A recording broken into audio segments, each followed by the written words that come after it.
श्रीमद् भगवद गीता का 18वां अध्याय। सुनकर गीता ज्ञान को बोला अर्जुन वीर, सत्य कहूँ घनश्याम जी, उपजी मन में धीर। मानो आज्ञा आपकी, करूँ युद्ध मन लाए, मोह नाश मेरा हुआ, स्मृति पहुँची आए। धन्य आप हो यदुपते, कृपा आपने कीन, किया अनुग्रह दास पर, संशय किया क्षीण। जहाँ योगेश्वर कृष्ण है और धनुर्धर पार्थ, तहाँ विजय और लक्ष्मी बीजर कहें यथार्थ। सियावज राम जय जय राम, सियावज राम जय जय राम। जय श्री कृष्णा, जय राधे राधे, जय श्री कृष्णा, जय राधे राधे। 18वां अध्याय। अर्जुन ने पूछा, है केशव, मैं संन्यास एवं त्याग का तत्व पृथक पृथक जानने की इच्छा करता हूँ। श्री कृष्ण बोले, हे पार्थ, कामना वाले कर्मों के त्याग को ज्ञानी लोग संन्यास मानते हैं और अज्ञानी पुरुष फल के त्याग को त्याग कहते हैं। कोई पंडित कर्म को दोष युक्त जान करके त्यागना ठीक कहते हैं, कोई यज्ञ, कोई दान तप आदि कर्मों को छोड़ने योग्य बताते हैं। हे भारत, त्याग के विषय में मेरा ऐसा मत है कि त्याग 3 प्रकार के हैं। यज्ञ, दान, तप और कर्मों को नहीं त्यागना चाहिए, क्योंकि ये तीनों ज्ञानियों को भी पवित्र करते हैं। ये सब कर्म आसक्ति और फल को त्याग करके करने चाहिए। मेरा निश्चय मत यही है कि जो सर्वोत्तम है, अपने नियमित कर्मों का त्यागना उचित नहीं। यदि मोहवश ऐसा किया जाए तो वह तामस त्याग है, कर्म दुखप्रद है। यह विचार कर एवं शरीर के क्लेश के भय से जो त्याग करता है, उसे त्याग का फल नहीं मिलता। यह राजस त्याग कहलाता है। हे अर्जुन, अपना नियमित कर्म अवश्य करने योग्य है। फल तथा आसक्ति को त्याग करके जो कर्म किया जाता है, वह सात्विक कर्म है।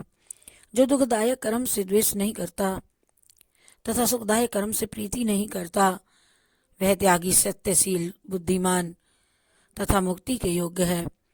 देहधारी संपूर्ण कर्मों का त्याग नहीं कर सकता। कर्म फल त्याग करके कर्म करने वाला त्यागी है। कर्म फल 3 प्रकार के हैं, अनिष्ट, इष्ट एवं मित्र। जो त्याग नहीं करते, उनको ये मरने के बाद मिलते हैं और त्यागियों को नहीं मिलते। हे महाबाहु, संपूर्ण कर्मों की सिद्धि के लिए 5 प्रकार शास्त्र में कहे गए हैं, उनको आप सुनो। शरीर कर्ता, आत्मा, साधन, इंद्रिय, पृथक पृथक चेष्टाएं और देव शरीर, वाणी एवं मन से जो भला बुरा कार्य किया जाता है, उसके ये 5 कारण हैं। ऐसे होने पर भी जो केवल आत्मा को ही करता जानता है, वह दुर्मति कुछ भी नहीं जानता। जिसको ये अहंकार नहीं कि मैं करता हूँ और जिसकी बुद्धि कर्मों में लिप्त नहीं है, वह मनुष्य प्राणियों को मारकर भी उनको नहीं मारता और उनमें बंधता नहीं। ज्ञान, ज्ञेय और ज्ञाता, ये 3 ही कर्म के प्रेरक हैं। कारण, कर्म और कर्ता, ये 3 कर्म के साधन हैं। सांख्य शास्त्र में ज्ञान, कर्म, कर्ता और सात्विक गुण के भेद 3 प्रकार के हैं, उनको भी सुनो। जो भिन्न भिन्न प्राणियों में एक अविनाशी अविभक्त सत्ता को देखता है, वह ज्ञान सात्विक कहलाता है। जिस ज्ञान से प्राणियों में नाना प्रकार की सत्ताएं दिखाई देती हैं, उसको राजस ज्ञान जानो। ऐसा ज्ञान जिससे बिना कारण और सत्वार्थ के जाने एक ही कार्य में लगा रहे, वह अल्प और तामस है। फल की इच्छा न करके जो नित्य कर्म संग द्वेष को त्याग कर किया जाता है, वह जो फल की इच्छा एवं अहंकार से बड़े यत्न से किया जाता है, वह राजस कर्म है। जो कर्म परिणाम धन का खर्च, दूसरे की पीड़ा और अपना पुरुषार्थ न जान करके मोहवश किया जाता है, वह तामस कर्म कहलाता है। संग से रहित, अहंकार, धैर्य और उत्साह युक्त सिद्ध व असिद्धि के समान रहता है, वह सात्विक कर्म कहलाता है। और गुण की तरह बुद्धि और धर्म के भी 3 भेद हैं, सुनो। जो बुद्धि प्रवृत्ति निवृत्ति कर्म कर्तव्य, भय अभय और बंधन मोक्ष को जानता है, वही सात्विक ही है। हे राजस, जिसने धर्म अधर्म कर्तव्य का ठीक निश्चय नहीं किया, जिससे नहीं होता, वह राजसी है। जिस अज्ञान से ढकी बुद्धि उसके बुद्धि करके मनुष्य धर्म को धर्म मानता है वह तामसी है। जो कथा प्रसंग से फल की इच्छा करता है, जो धर्म अर्थ काम को धारण करता है, वह राजसी वृत्ति है। जो मूर्ख निंद्रा भय शोक विषाद एवं मद को नहीं त्यागता वह तामसी वृत्ति है। अब 3 प्रकार के सुखों को सुनो। जिसका योगाभ्यास में चित्त रहता है, दुख का अंत हो जाता है, ऐसा सुख सात्विक है। जो आरंभ में विष के समान और अंत में अमृत के तुल्य होता है, जो सुख आरंभ में अमृत तुल्य और अंत में विष के तुल्य विषय और इंद्रियों के संयोग से होता है, उसे राजसी कहती हैं। जो सुख आदि और अंत दोनों में मनुष्य को मोह में फंसाता है, वह जो आलस्य तथा प्रमाद से उत्पन्न होता है, वह तामस है। समदम